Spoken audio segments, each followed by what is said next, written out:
Assalamualaikum warahmatullahi wabarakatuh. Perkenalkan, nama saya Mirza Maulidia dari kelas 11 akuntansi. Di sini saya akan menerangkan tentang jurnal umum.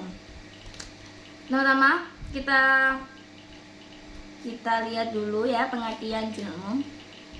Jurnal umum adalah catatan akuntansi yang digunakan untuk mencatat seluruh transaksi keuangan secara kronologis berdasarkan tanggal terjadinya transaksi. Setiap transaksi dicatat dengan sistem debit dan kredit sesuai prinsip akuntansi yang berlaku. Jurnal umum sering disebut dengan buku harian, yaitu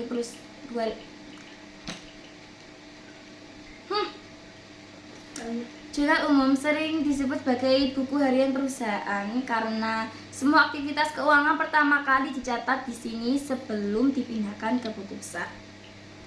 Fungsi jurnal umum dalam akuntansi yaitu mencatat seluruh transaksi keuangan secara sistematis. Kedua, menjadi dasar pencatatan. Fungsi jurnal umum dalam akuntansi: satu, yaitu mencatat seluruh transaksi keuangan secara sistematis. Kedua, menjadi dasar pencatatan yang akan dipindahkan ke buku besar. Ketiga, memudahkan pengecekan kesalahan pencatatan. Keempat adalah menunjukkan bukti awal terjadinya transaksi. Ketiga, membantu penyusunan laporan keuangan. Tanpa jurnal umum, proses akuntansi akan terasa sulit dan tidak akan terjadi secara terstruktur.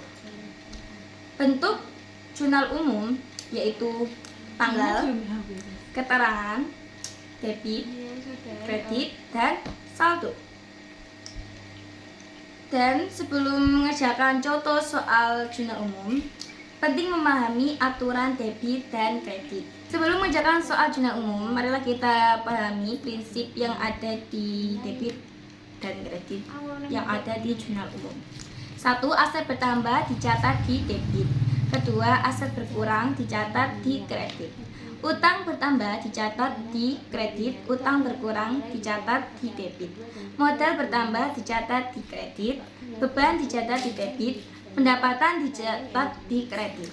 Oke, kita menuju soal yang pertama, yaitu pada tanggal 1 Januari 2025, Andi menyetorkan modal berupa uang tunai sebesar 10 juta untuk usaha fotokopi. Bagaimana pencatatan jurnal umumnya?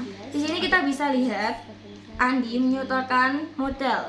Jadi prinsip yang tadi, modal bertambah dicatat di kredit. Jadi jika modal bertambah, otomatis kas juga bertambah. Jadi di jurnal umum kita tulis tanggal 1 Januari 2025. Kas, keterangan pertama yaitu kas. Karena modal adalah kredit, jadi kita catat kas dahulu. Kas di debit 10 juta, lalu modal di kredit 10 juta. Oke, kita lanjut ke soal yang kedua. Soal yang kedua yaitu tanggal 3 Januari 2025, perusahaan membeli peralatan senilai 4 juta secara tunai. Jadi peralatan yaitu aset akan bertambah di debit. Jadi kita tulis tanggalnya 3 Januari, lalu kita tulis peralatan di keterangan. Setelah itu di debit kita tulis 4 juta. Lalu karena peralatan bertambah, otomatis kas atau uang kita berkurang. Jadi kas di kredit kita tulis 4 juta. Dari situ saja yang bisa saya sampaikan. Semoga bisa bermanfaat. Saya akhiri. Wassalamualaikum warahmatullahi wabarakatuh.